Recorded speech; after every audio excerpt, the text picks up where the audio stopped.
Before you scroll, before your thumb moves even 1 inch, ask yourself this: what if the greatest voice you'll hear this year comes from the last place America ever expected? What if one song could stop the internet, shake a nation, and remind millions why music still matters? Stay with this story till the very end, because if it moves you even a little, don't forget to like this video and subscribe to the channel.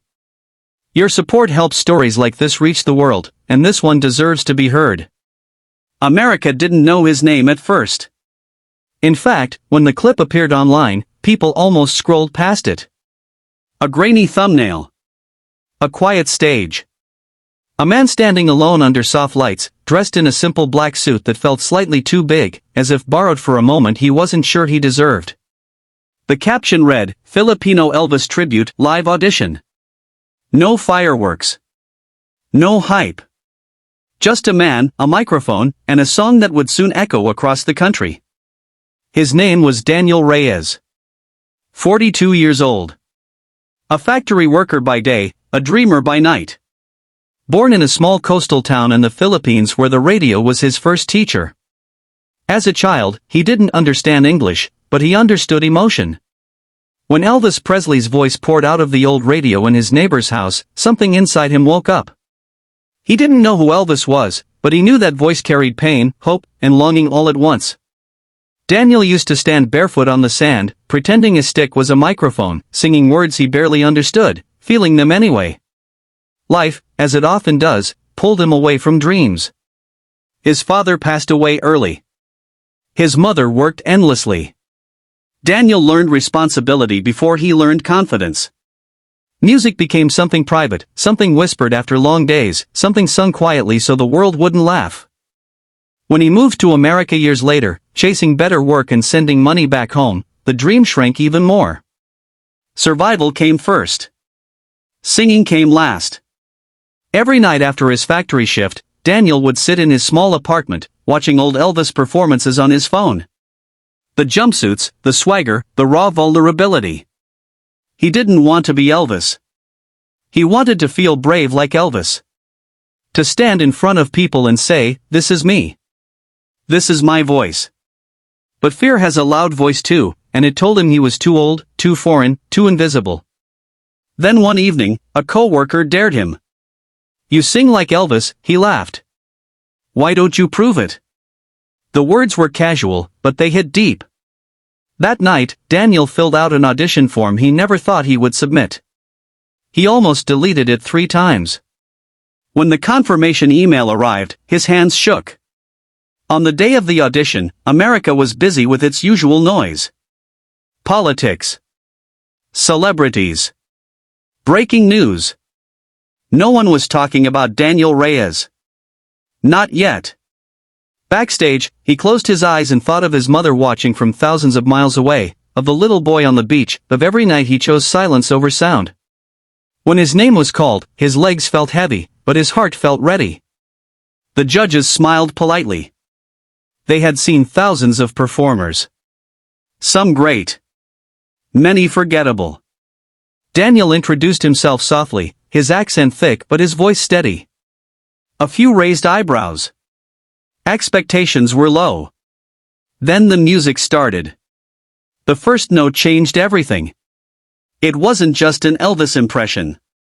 It wasn't a gimmick. It was emotion, raw, trembling, honest. His voice carried decades of sacrifice, homesickness, and quiet resilience. Every word felt lived in. The room shifted. One judge leaned forward. Another's smile faded into disbelief. The audience went silent, the kind of silence that means something important is happening. By the time he reached the chorus, people were crying. Not because he sounded exactly like Elvis, but because he sounded like himself, through Elvis. When the final note faded, there was a moment where no one moved. Then the room exploded. Applause. Cheers. A standing ovation that felt less like entertainment and more like recognition. That clip hit the internet within hours. By morning, America was still talking. Social media broke into 2 camps, disbelief and obsession. Is this real? I got chills. This man carried Elvis's soul. Millions of views turned into tens of millions. Reaction videos flooded YouTube. Radio hosts debated it. Music teachers analyzed it. People who had never listened to Elvis shared the clip with tears in their eyes. Filipino communities around the world felt seen. Immigrants felt understood. Dreamers felt brave again. Daniel woke up to thousands of messages. He didn't know how to respond. He sat on his bed, phone shaking in his hands, whispering thank you to no one and everyone. Fame didn't feel glamorous. It felt overwhelming. He worried people would turn on him. That the next performance wouldn't live up to the first. That America would move on. But something unexpected happened. People didn't just praise his voice. They shared their own stories. A nurse who gave up singing. A father who worked 2 jobs and never chased his dream. A young immigrant afraid of being seen. Daniel replied to as many as he could, realizing this was bigger than a song. It was a mirror. The competition continued, and so did the pressure. Critics appeared. He's just a tribute act. It's nostalgia. The old fears returned. But this time, Daniel stood firmer. Each performance wasn't about proving anything, it was about honoring the journey. When he sang for the boy on the beach, for his mother, for everyone who had ever been told to stay quiet. The finale night arrived. Millions watched. When Daniel stepped onto the stage, America already knew his name. But he still sang like he had something to lose. His voice cracked, not from weakness, but from truth. When the final note ended, the applause felt endless. Whether he won or not didn't matter anymore. America was still talking. Because the real victory wasn't a trophy. It was the reminder that talent doesn't expire, that dreams don't have passports, and that sometimes the quietest voices carry the loudest impact. Daniel didn't break the internet by being perfect. He broke it by being real. So if this story touched you even a little, please like this video and subscribe to the channel. It tells YouTube to share stories that inspire, stories that remind us why we believe. And remember this, somewhere right now, someone is doubting their voice.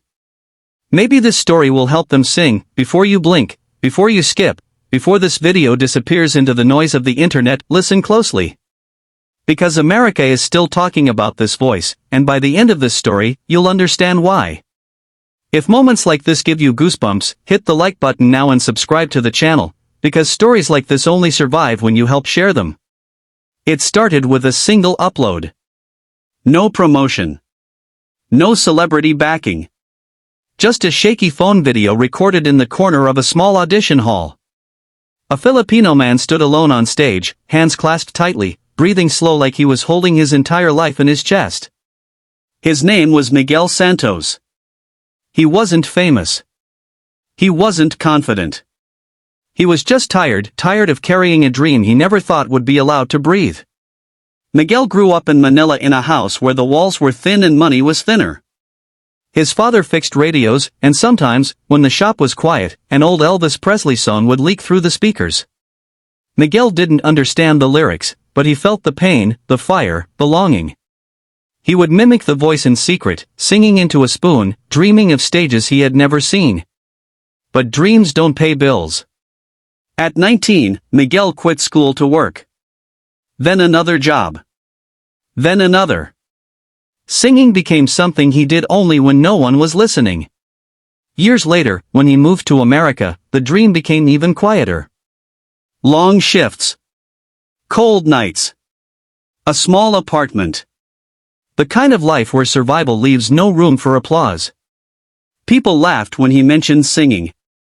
"You sound like Elvis," they'd joke. Everyone does. So Miguel stopped telling people. He told himself it was too late anyway. Too old. Too foreign. Too invisible. Until one night, scrolling endlessly through his phone, he saw an audition announcement. He stared at it for almost an hour. His thumb hovered over the screen, shaking. He thought of his mother back home, of every song he swallowed, of every what if he never answered. And for the first time in years, he chose fear over regret. The audition day came. Stop scrolling. Seriously, stop. Because what you're about to hear isn't just another talent story. It's the kind of moment that makes people pause mid-comment, replay the video twice, and whisper, "How is this even real?" America is still talking about this Filipino Elvis, and by the time this story ends, you'll understand why. If stories like this give you chills, don't forget to like the video and subscribe to the channel. It's the only way moments like this keep reaching the people who need them most. The night the internet broke, there were no fireworks. No flashy introduction. Just a quiet man walking onto a brightly lit stage, blinking like the light was too much for someone who had lived most of his life in the shadows. His name was Rafael Cruz. 47 years old. Calloused hands. Tired eyes. The kind of man you'd pass in a grocery store and never look twice at. No one knew that just hours later, millions would be saying his name. Rafael grew up in a rural town in the Philippines where electricity was unreliable but music was constant. His mother sang while cooking. His uncle played guitar at small gatherings. And every Sunday afternoon, from a battered radio that barely worked, came a voice that didn't belong to their world: Elvis Presley. Rafael didn't understand the words, but he felt the ache in them. He felt seen by a man who sang like he was breaking and healing at the same time. As a boy, Rafael dreamed loudly. As a man, he dreamed quietly. Life taught him to be practical. When his father fell ill, Rafael quit school.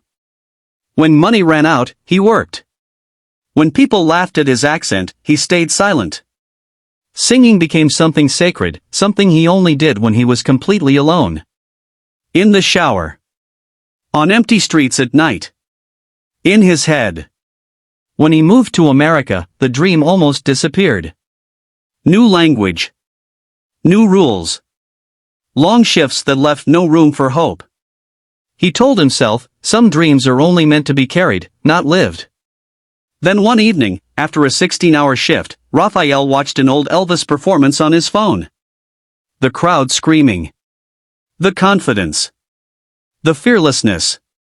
And for the first time in decades, Rafael cried, not because he wanted fame, but because he realized how long he had been invisible to himself. The audition form sat open on his phone for 3 days. On the final day, he pressed submit. Standing backstage, Rafael felt ridiculous. Younger performers stretched their voices, joked confidently. He stood apart, rehearsing silence instead of sound. When his turn came, the judges barely looked up. Another contestant. Another song. He introduced himself softly. Said he'd sing Elvis. A polite smile. Mild curiosity. Nothing more. Then he sang.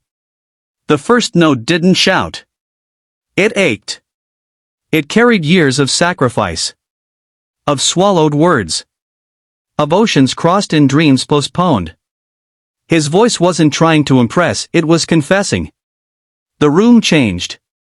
One judge's eyes filled with tears. Another stopped taking notes entirely. The audience leaned forward, like they were afraid to miss something fragile. When Rafael reached the final line, his voice trembled. Not from nerves, from truth. Silence fell. Then the explosion. The applause wasn't loud at first, it was stunned. Then it grew, wave after wave, until people were standing, clapping like they were thanking him for something they couldn't explain. That video went online. And America stopped sleeping.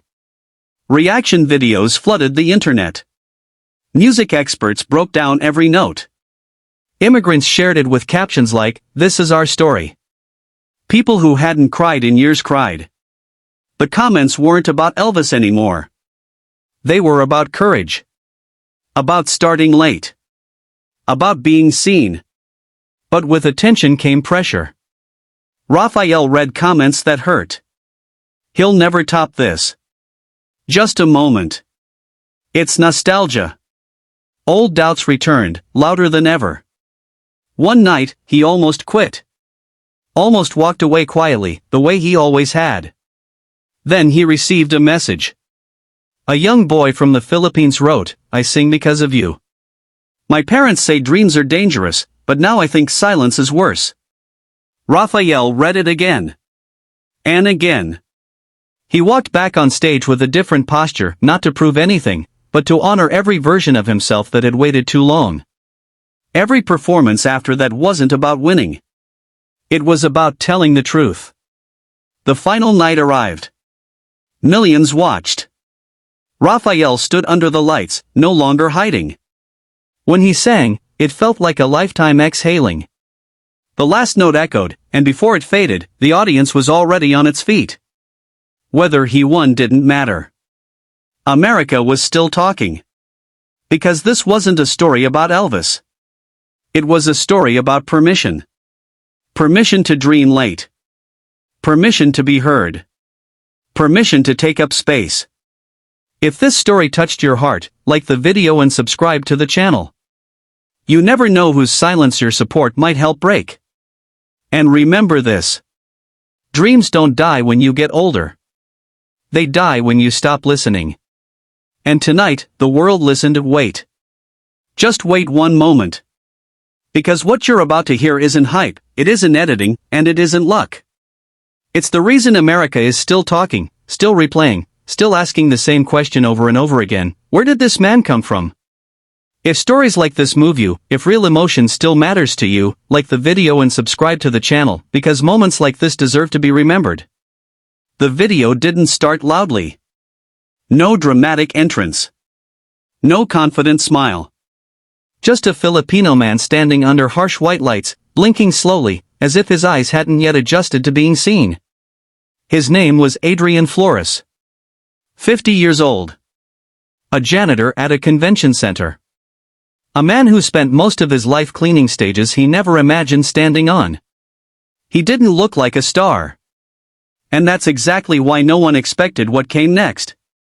Adrian grew up in a small Philippine town where dreams were considered luxuries. His father worked construction. His mother sold food on the roadside. Music came from a borrowed radio that crackled more than it played, but whenever Elvis Presley's voice slipped through the static, Adrian froze. That voice felt different. Strong, yet broken. Confident, yet lonely. Even as a child, Adrian understood that kind of contradiction. He sang quietly. Always quietly. Schoolmates laughed at his accent when he tried English songs. Teachers told him singing wouldn't feed a family. Over time, Adrian learned to shrink his dream until it fit inside his chest, unseen and unheard. When he moved to America in his 30s, he told himself music was over. Survival was the priority. Years passed. Decades, really. Long nights. Empty apartments. Mopping floors after concerts, listening to applause fade as he pushed his cart through silent hallways. Sometimes, he would hum Elvis songs under his breath, just enough so no one could hear. Singing became a secret again. Then one night, while cleaning an empty auditorium, Adrian stood on the edge of the stage. He looked out at the seats, imagining them full.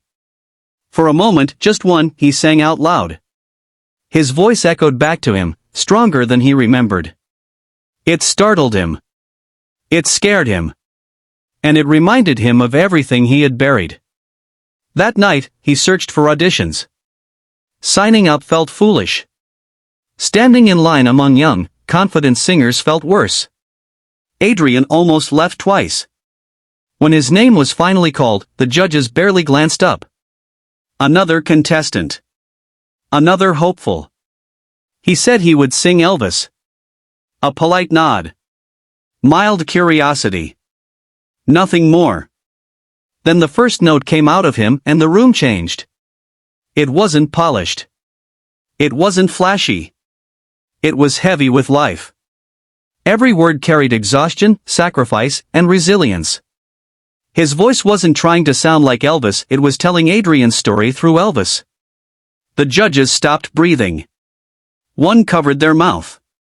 Another leaned forward, eyes locked on the man they almost dismissed.